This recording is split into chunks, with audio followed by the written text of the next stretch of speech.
session that began earlier this evening. Mr. Rumbelow, is any action of the council as a result of that executive session? No, Your Honor. And we'll call our 7:30 meeting to order and ask you to rise for the invocation and pledge. Councilmember Darling, for you. Our most gracious and heavenly Father, we thank you for the many blessings that you give us and the many blessings you give in this city. We thank you for the people that take their time out of their evening to be here with us as we deliberate the decisions of the city. We ask you to please be with those families who have lost loved ones in the last months and weeks. We also ask you to be with us each and every day as we come into this holiday season. In your name we pray. Please place the flag for the pledge.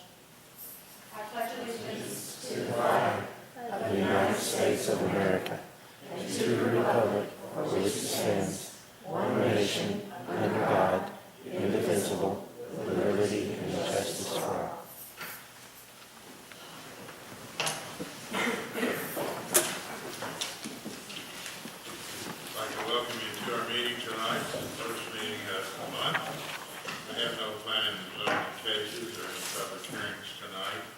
Just our agenda as usual, and it's usually a little much shorter when we don't have public hearings. We always begin the meeting with citizen comments. Do we have any tonight? Yes, Mayor. Melissa Edwards, 3409 Knob O. Come forward, address.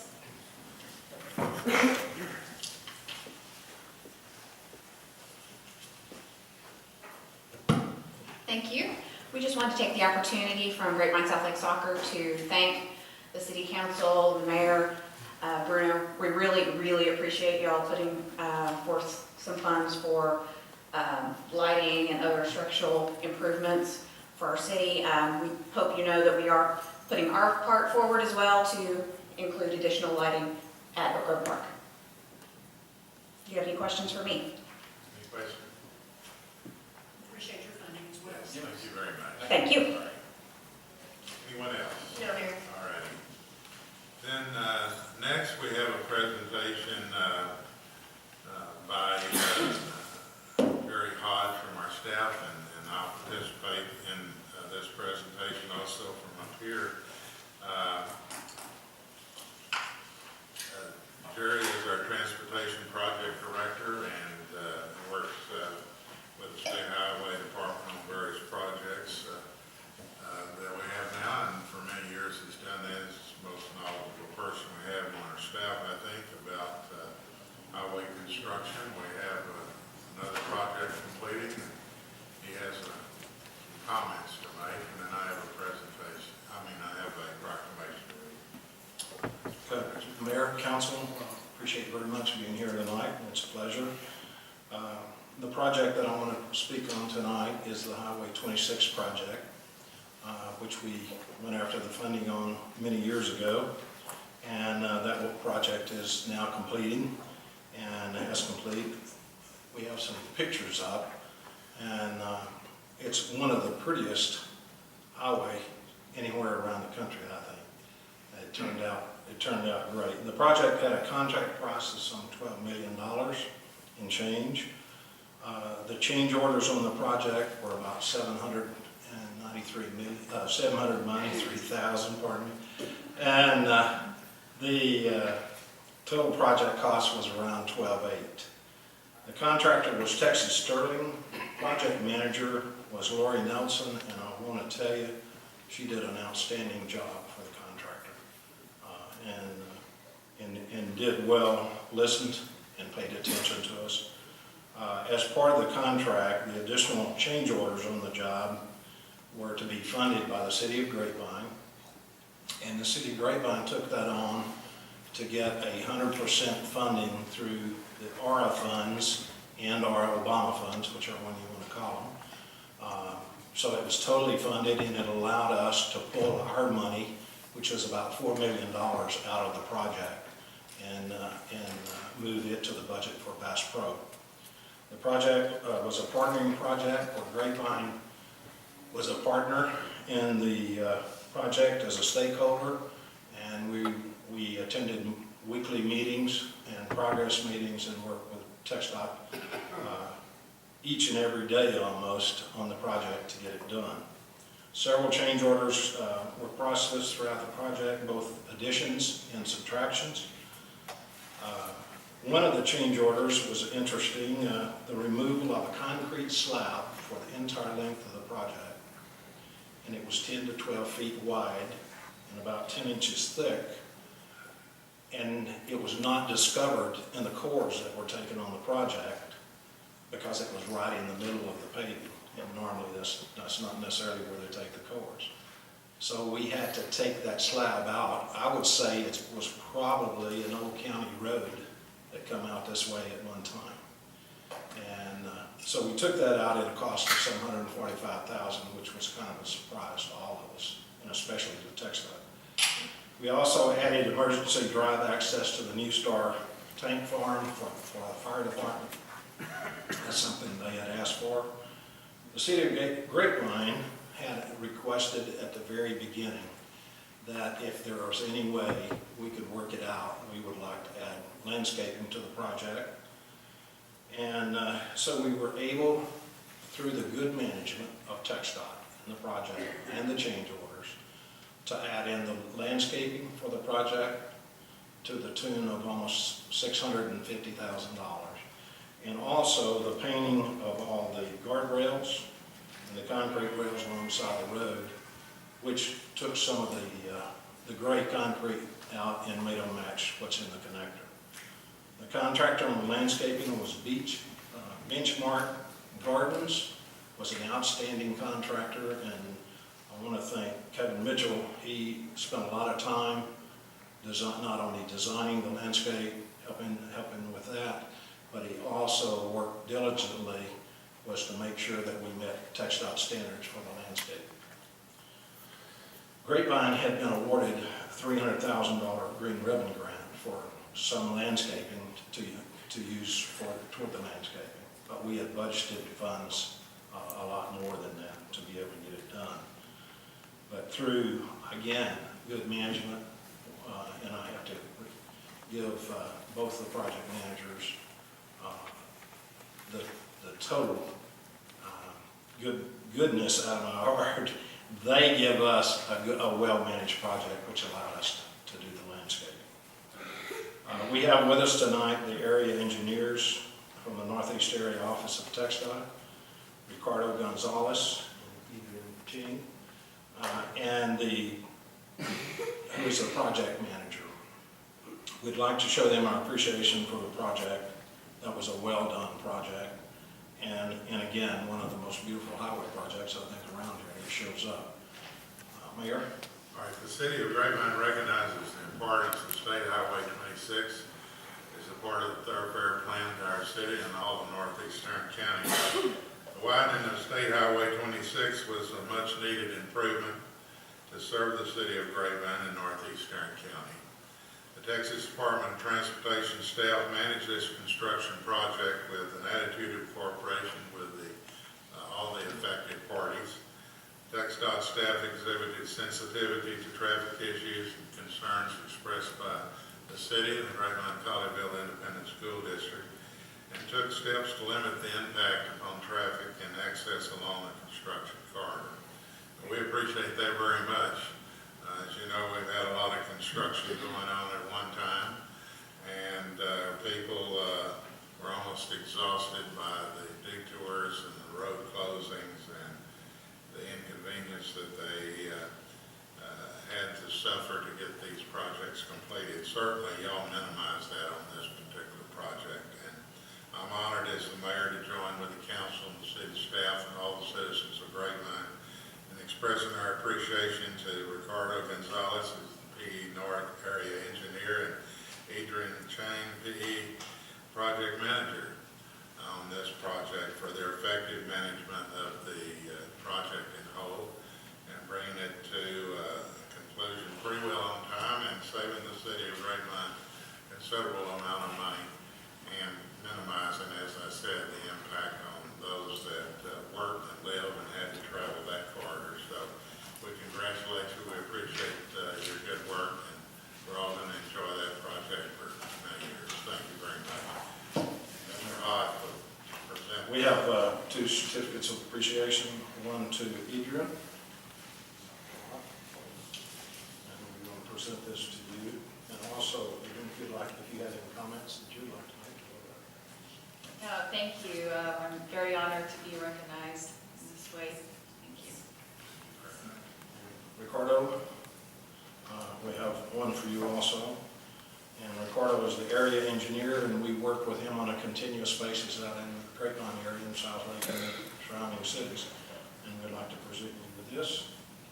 And thank you for your hard work and comments you have. I'd like to thank the city of Grapevine. We appreciate working with y'all, working with Jerry and working with your staff, and we continue to work with them.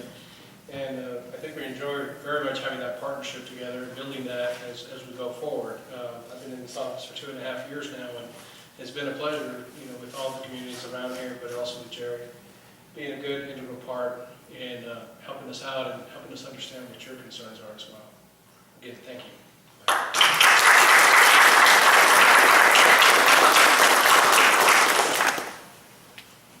All right, next, thank you, Mr. Hodge, for your good work. And next, we have an update on the Oak Grove Park field lighting. Mr. Kevin Mason. Thank you, Mayor and Council. Just to update you, if you'll remember, in May of 2011, Council approved the Parks Master Plan update, and in that Park Master Plan update that you approved was the approval for additional lights at Oak Grove Park, specifically around the soccer complex. At that time, Mayor and Council asked staff to meet with the homeowners associations, meet with the neighbors, and meet with the user groups prior to bringing anything forward. And since this project was recently put in the budget for this fiscal year, we held a public meeting last month on the 22nd of October and had about 30 or 40 citizens and users present. Had a really good meeting, a lot of good feedback. So with that, I'm going to briefly show you the presentation that we showed that night, and I'd be glad to answer any questions or comments that you have. Maybe. Dustin.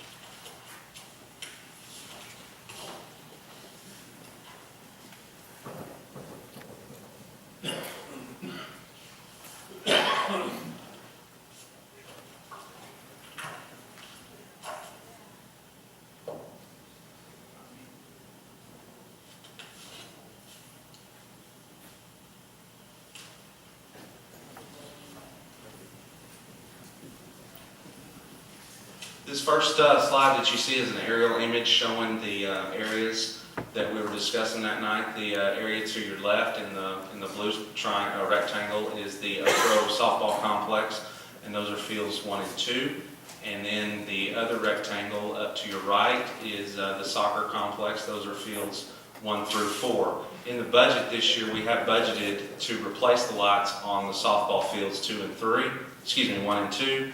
And then at the soccer complex, we have in the budget to replace the lights on fields 2 and 3 at softball. It's soccer.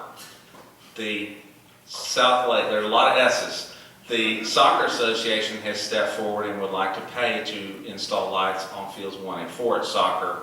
So total, it would be 6 fields that would be lit, and they would partner with us, very similar to how the Grapevine Youth Baseball Association partnered with us many years ago when we did Oak Grove Ball Field and paid for the additional restroom. So it would be the same kind of partnership.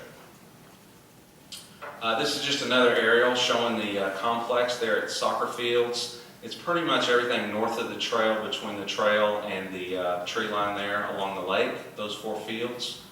And this is just another view looking back at the homes and looking back towards the south. That night we explained the light system, and this image that you see up here basically talks about the evolution of sports field lighting, starting from your left when really in the 70s sports lighting really became popular, and then going across to the current image there on the right, the 2005 light structure green. That's the most current technology available today, and that is what the city has set as a standard. Any lighting that we've updated, such as the sports lighting at Dove Park or Heritage Park, Oak Grove Ball Field Complex, all has that lighting. Currently today at softball fields 1 and 2 and the soccer fields 2 and 3, we have the lighting that's to the left in the 19. It's really circa 1980, but it's the same. So the technology is much different.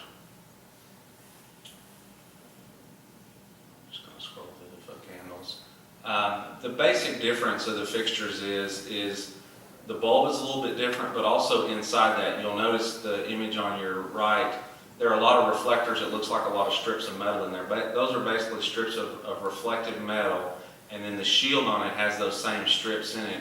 So versus having just a big glow of light that you typically see, it really directs the light down on the playing surface and doesn't really interfere with others. And this image right here shows when you see a sports field complex that doesn't have this lighting, you just see a glow of light.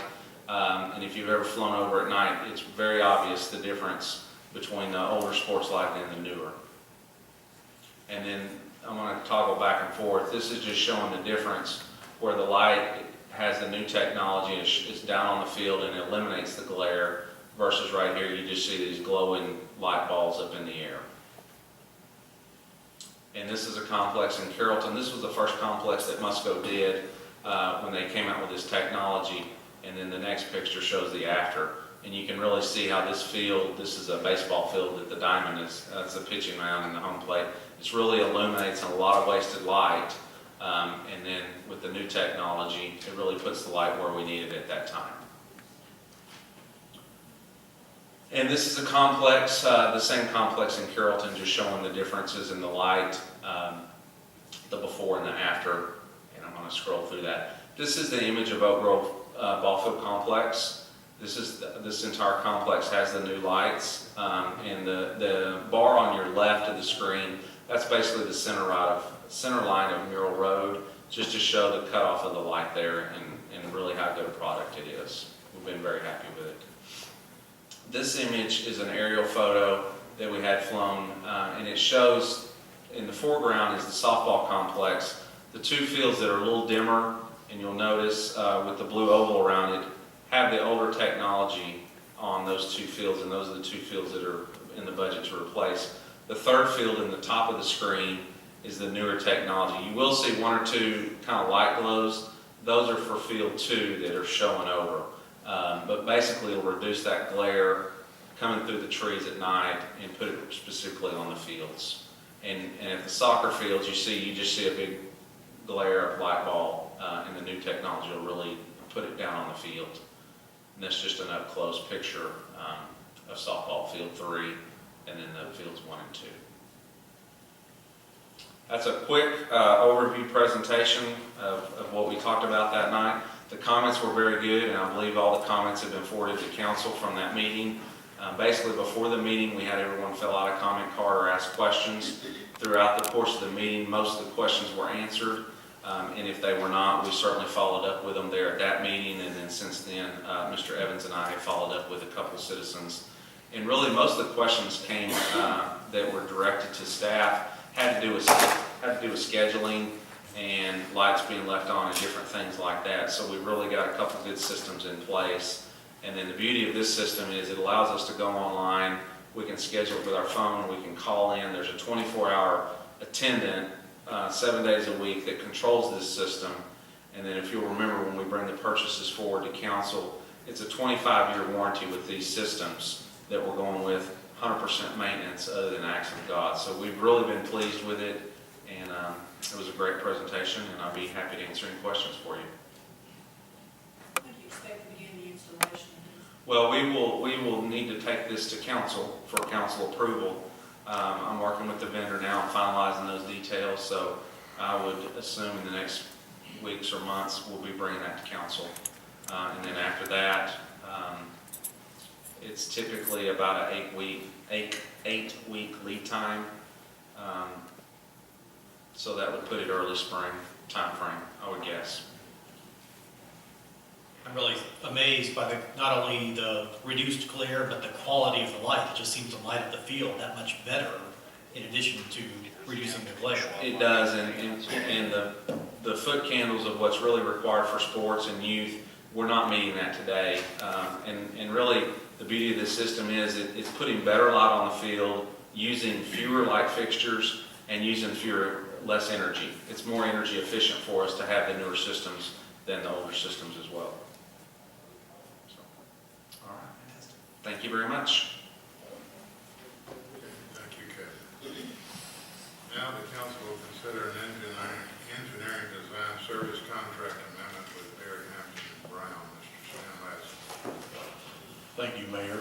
City Council.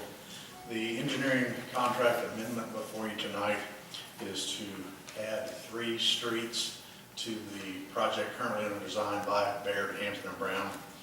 The 3 streets would be a water line, an existing 2-inch water line in Red Bud Lane, which extends east from Dooley for approximately 375 feet. That 2-inch line will be replaced with a new 6-inch line. That line also currently serves the Vineyard Campground, so that will be a significant improvement to the water supply to the campground.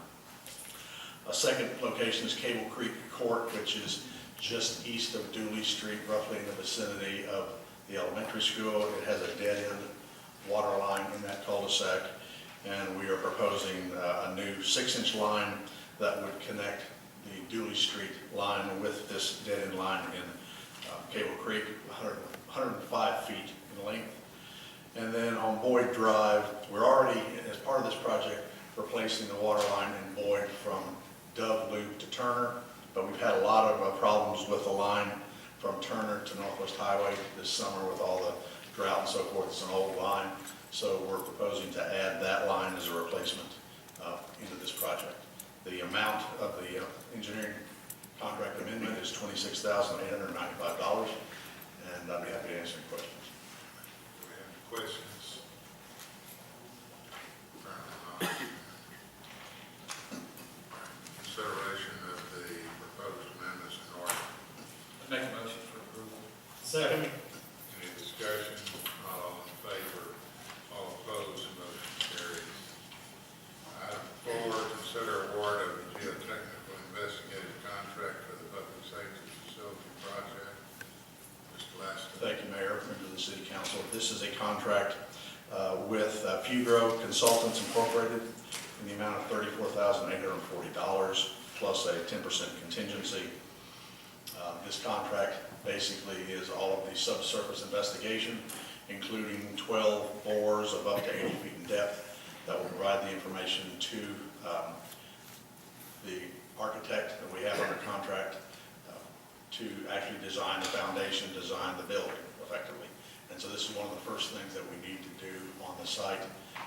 And I've outlined the basic components in the memo of what they will be providing, the services they will be providing with this contract, and I'd be happy to answer any questions. Do you have any questions? You said Figure Consultants, we've worked with them in the past. Oh, We yes. have good experience with them. Yes, we're very happy with it. No other consultants were considered. No, not in this case. The criteria, is that part of the architect's criteria for the foundation? Oh, yes, yes.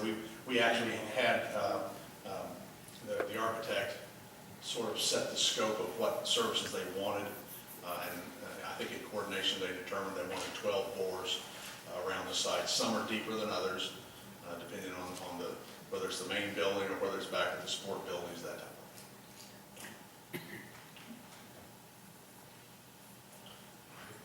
Anything else? Apparently not. Thank you, Stan. Okay, consideration of the proposal is in order. I make a motion we approve it. Second. Any discussion? Not all in favor, all opposed, motion carries. This brings us to the consent agenda. This is item 5 to 11. They're not intended for any discussion or debate of the council. Any guest can ask any of these items to be removed for further discussion at this time. Do we have any requests from our guests? I hear none. Do we have any from the council or the staff? I don't want to remove it, I just have a question why items 6 and 18 were removed from surplus property. Item 6 removed. No, item 6 and item 18 on the surplus property exhibit, one of those two were removed. They shouldn't have been on the list, but the use of them, first off, they're vehicles that primarily would be used by our volunteers and police service. That's the way in which we've been able to have through surplus vehicles that were no longer in use. That's one of the ways in which we've been able to provide volunteers who provide their time and service to us the ability to do it. That's fine, I was just curious. Yes, sir. Are Are those numbers on the right of each of these, is that a vehicle number or is that mileage or what do those numbers represent? John, do you know? Yeah. I don't have the number. It's the unit number, Is it the vehicle number. Okay, thank you. So there's no mileage indicated on this form, then, is there? No, but we certainly have it, obviously, in our vehicle replacement policy, Sharon, that, and if a vehicle doesn't make it to that mileage for that age, it doesn't get replaced. You want to remove that? Okay. No, thank you. All right, then the consent agenda stands as item 5 to 11, and motion is in order. I make a motion we approve the consent agenda. Second. Any discussion? Not all in favor, all opposed. Motion carries. That completes our agenda. Thank you for being with us. The motion is